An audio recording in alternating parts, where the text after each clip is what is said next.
আপনার এজাজত পালি পরে একটা বন্দুকের লাইসেন্স করে দিবার চাই। বন্দুকের চাইতে সিন্দুক শক্তিশালী। সিন্ধু? আমি বিশ্বাসের সিন্দুকের কথা বলতেছি। বিশ্বাসী আসল। কি আসলে বাবা, আমরা তো বৈষয়িক লোক, সিন্ধুক মানে সেইটি মনে করেছিলাম। তালামিয়া,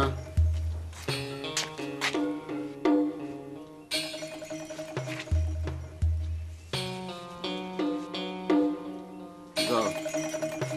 কালামিয়া,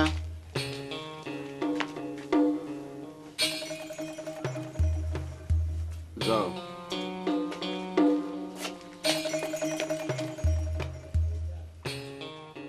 কারবালা সাহেবান, ভেতরে আসেন।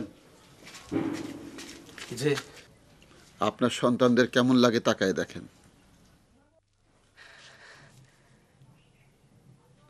একেবারে যুবরাজের মতো লাগতেছে বাবা। ওদেরকে আমি বাগদাদের যুবরাজ বানায় ছাড়ব। ফুটবলের কোচিং দেবে? ফুটবল গোল, পৃথিবীও গোল। পৃথিবী নিয়ে খেলা মানে বড় ফুটবল নিয়ে খেলা। আমি তোমাদের বড় ফুটবল নিয়ে খেলার কোচিং দেব। আপনার হাতে সঁপে দিলাম, ওদের গড়ে তুলেন বাবা। এখন আমরা কি করব বাবা? কারবালা ভাই সাহেব, আপনি নিশ্চিন্তে বাড়ি যান। যে যেতেছি।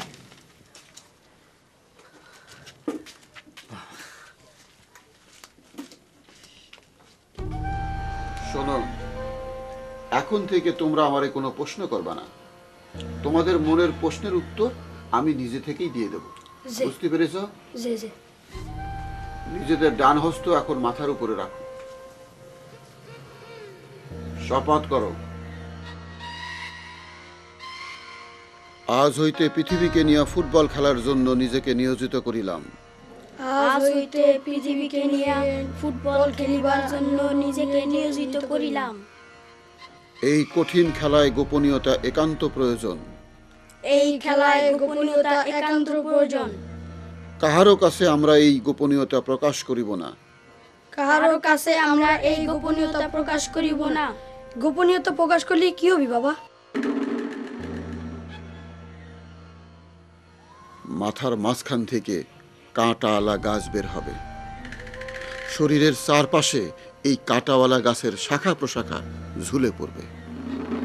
তখন তুমি শুতেও পারবে না, ঘুমাতেও পারবে না। ভয়ের কিছু নেই, কথাটা মনে রাখবা, তাহলেই হবে। এখন আমি তোমাদের সবকিছু বুঝাই দেব। তোমরা দুজন আমার দুই পাশে এসে বসো। আসো, আমি তোমাদের কাজের কথা শিখিয়ে দেব।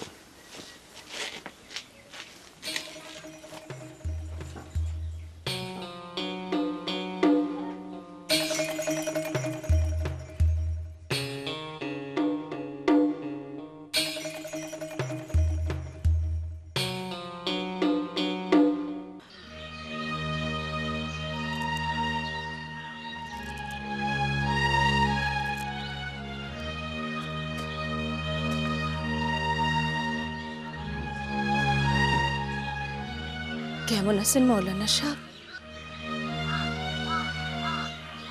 ভালো আছি গোলাজান, তুমি কেমন? চেহারাটা কেমন শুকনো হয়ে গিয়েছে, গাল দুটো ভেঙে গিয়েছে, ভাষা ভাষা চোখ দুটো ডেবে গিয়েছে, মাথার চুল উস্কো খুস্কো, তারপরে বলতেছেন ভালো আছেন। চিন্তা তো তোমারে নিয়ে গোলাজান, তুমি সব সময় আমার চিন্তার ভিতরে। তোমার চিন্তার ভিতর পালিত আমার ভালো থাকারই কথা। তুমি কেমন আছো?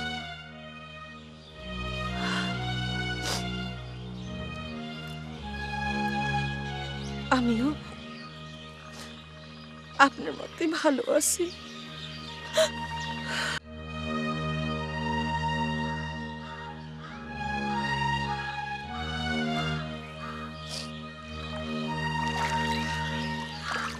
আমি আপনাকে একটু পানি তুলে দিই।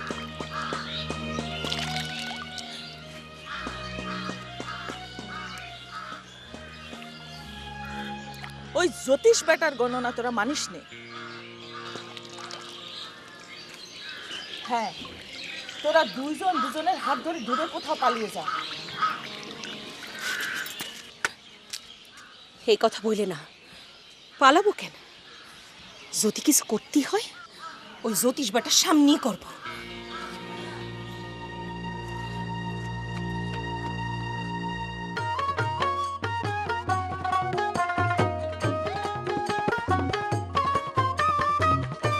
হচ্ছে কি আসান ও হ্যাঁ ওই তুই ভিডিও ম্যানটা কখন আসতে বলেছিস? আসতে বলেছি অনুষ্ঠান শুরু থেকে আগে। কেন তুই অনুষ্ঠান শুরুর আগে আসতে বলেছিস কেন? তোরা আমি বলছি না যে সারাদিনের জন্য বুকিং দিবি? আর সারাদিনের জন্য বুকিং দিয়ে কাজটা কি করছিস তুই? সারাদিনের জন্য বুকিং দিতে হবে না, এনে তো সবাই কাজ করতেছে, ওদিকে ভিজা অনুষ্ঠান সূচি তৈরি করতেছে, তোমার গানের রিহার্সাল করতেছে, এগুলো সব কিছুর চিত্রগ্রহণ করতে হবে না? আর সেই অনুযায়ী তোর তো আমি টাকাও দিলাম। আব্বার কাছ থেকে 500 নিয়ে আমার দিলেন 400। হ্যাঁ, তো হিসেব অনুযায়ী তোর তো 80 ভাগই আমি দিয়ে দিলাম। ওইখান থেকে আমি কিছু পকেটে রাখতে যে সারাদিনের জন্য বুকিং দিতে পারিনি, একটু শর্ট পড়ে গিয়েছে। তোদের মধ্যে সততা জিনিসটা কবে দেখা দিবি? ওটা দাদা ভাই, তোমাকে এরকম একটা সুন্দর কামের মধ্যে ছোট মেয়ে যে আমার জয়েন্টি করতে দিয়েছে, আমি তো ভাবতে পারতেছি না। কালকে পোস্টার চুরি করতে গিয়ে ধরা খেয়েছিলে তো, তাই। আদি ভাই, তাড়াতাড়ি কামকাজ সেরে নাও, ও মিস পাহেলের দাওয়াত করতে চিকনখালিতে যেতে হবে। তাই নাকি? তুমি কি অনুষ্ঠান দেখতে আসবি? দেখতে আসবি মানে? সেখানে শিল্পী হিসেবে, আর্টিস্ট হিসেবে আসবে। তোমার মাথা ঠিক আছে? হ্যাঁ, উনি উনি আর্টিস্ট হিসাবে আসবে। উনি তো ক্যাসেট অপারেটর, ক্যাসেট টিপে। উনি এসে এখানে কি পরিবেশন করবে? আর সেটা তো আর আমরা এখানে বসে বলতে পারতেছি না। সব চিকনখালিতে যদি যাই, তার সাথে কথা আগে বলে সে কোন বিষয়ে পারদর্শী সেটা জানি নেই। দাদা ভাই, তুমি কিন্তু আন্তাজের উপর ঢিল মারতেছো, বিপদে পড়তে হবে, আমি কই দিচ্ছি। আরে এটা নিয়ে চিন্তা করে না, ওই মেয়েবার কাছ থেকে আমি পারমিশন নিয়ে নিয়েছি, দুইজনে মিলে চিকনখালিতে যাবো। একলা যাওয়া যেত, একলা গেলে অসুবিধা আছে। কিন্তু একটা প্রবলেমটি হয়ে গেছে, আমি তো ছোট মেয়ের কাছ থেকে পারমিশন নেইনি তো। আদি ভাই, তুমি আসলে সত্যি একটা বোকা। আরে ছোট মেয়ে তোমার এই কাজের জন্য পারমিশন দিয়ে দিয়েছে না? চিকনখালিতে মিস মাইলের দাওয়াত করতে যাওয়া তো এই কাজের একটা অংশটা, কি কও? কি বলেছো? হ্যাঁ, দিয়ে দিয়েছে তো। আর তাহলে আমরা কাজে লাগিয়েছি, কাজে লাগিয়ে তাড়াতাড়ি চলে যাই। এই এই এইটা লাগে না, ভালো করে লাগা, আর দেরি না করো। এই একটা নাল লাগাই দাও। লাগা বলো। এই সবুজের উপর সবুজ মারতেছি কিছু, উল্টা পাল্টা মারিস নে।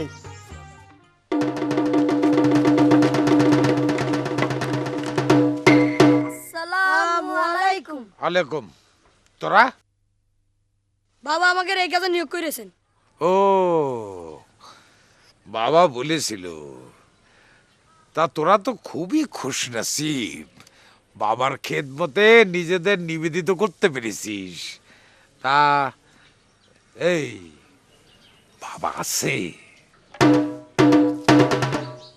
ও, বাবারে গিয়ে বল আমার নাম মারেম খা। ও ঠিক আছে।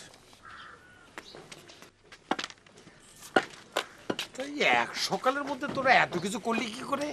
বাবার কাছে সব কিছুই ছিল।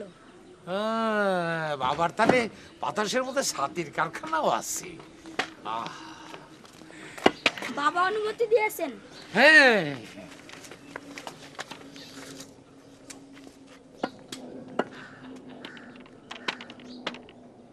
আসসালামু আলাইকুম। ওয়ালাইকুম আসসালাম। জলচকিতে উঠে বসেন বড় সাহেবান। মেহরবানি। তারপর ও কেমন আছেন? বাইরে একটা চমৎকার ব্যবস্থা করেছেন। আমাদের অঞ্চলে এর আগে এই দৃশ্য কখনো দেখা যায় নাই। আমি তো মনে করতেছিলাম আপনারা কিছু মনে করেন কিনা। কি বলেন বাবা? আরে আপনার মতো মানুষের সঙ্গে দেখা করার জন্য এর সে কঠিন ব্যবস্থা করা উচিত ছিল। বাবা কানে কি করেন? কানটা ঢাকা। একটা গোপন কথা আপনার এজাজত পালি পরে একটা বন্দুকের লাইসেন্স করে দিবার চাই। বন্দুকের চাইতে সিন্দুক শক্তিশালী। সিন্ধু? আমি বিশ্বাসের সিন্দুকের কথা বলতেছি, বিশ্বাসী আসল। কি আসলে বাবা, আমরা তো বৈষয়িক লোক, সিন্ধুক মানে সেইটি মনে করেছিলাম। আপনি যদি একান্তই কিছু করতে চান তাইলে দুইজনের মধ্যে একজনের বেতন ভাতা দিয়ে বহন করতে পারেন। বাবা, হারিম খা সাহেব আসিছেন। বাইরে বসতে দাও।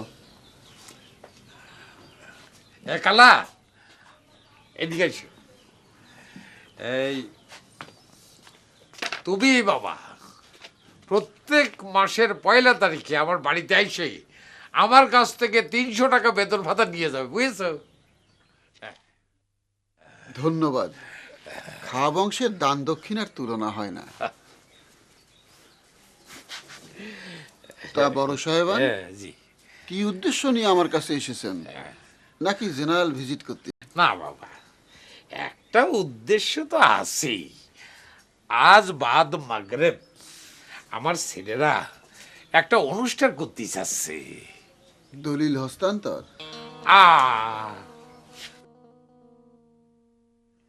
সব খবর রাখি,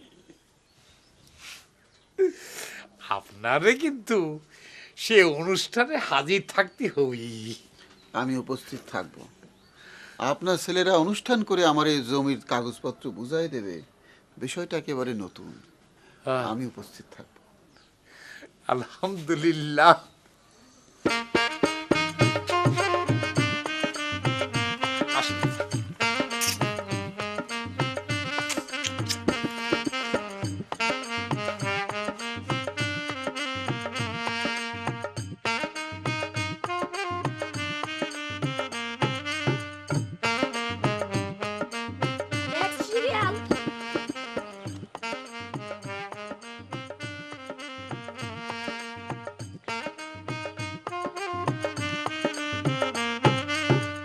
সালামু আলাইকুম। জলচকিতে উঠে বসেন। আমাকে খবর পাঠিয়েছেন কেন বাবা হুজুর? বাইরে ধলামানিক আর কালামানিকরে দেখে এসেছেন? জি, একদিনের মধ্যে তাদেরকে এমন আদব কায়দা শিখিয়েছে নাকি অবাক হওয়ার মতো। তারা কিশোর, তাদের দ্রুত শেখানো যায়, যা ইচ্ছে তাই শেখানো যায়। কিছু না বললে একটা কথা বলতাম বাবা হুজুর। ধলার বেতন ভাতা বহন করতে চান? মনের কথাও টের পেয়ে যান বাবা হুজুর। তো বাবা হুজুর, ওই কালা বলতেছিল যে তার মাসিক বেতন বাবদ মিয়া ভাই 300 টাকা দেবে বলে মনস্থ করেছে। তো আমি ওই ধলার মাসিক বেতন হিসাবে সমপরিমাণ অর্থ দিতে চাই। খা বংশের দান দক্ষিণার তুলনা হয় না। তো বাবা কেন ডেকেছেন? না, ওই ধলা কালাকে বলেছিলাম তারা যেন আমার সঙ্গে এখানে আহার গ্রহণ করে। ও আচ্ছা, ঠিক আছে, আমি আমি আঙ্গুরকে বলবো তাদের জন্য রান্না করার জন্য। ধন্যবাদ। আর একটা কথা, ধলা কালা তাদের গোলেজান ফুপুর হাতের রান্না ছাড়া খাতে পারে না। ও, আপনার স্ত্রীকে বলবেন তিনি যেন তাদের গোলেজান ফুপুর কাছ থেকে রান্নার পদ্ধতিটা শিখে নেয়। জি জি জি, বলবো। আপনি এখন আসুন। জি, সালাম আলাইকুম।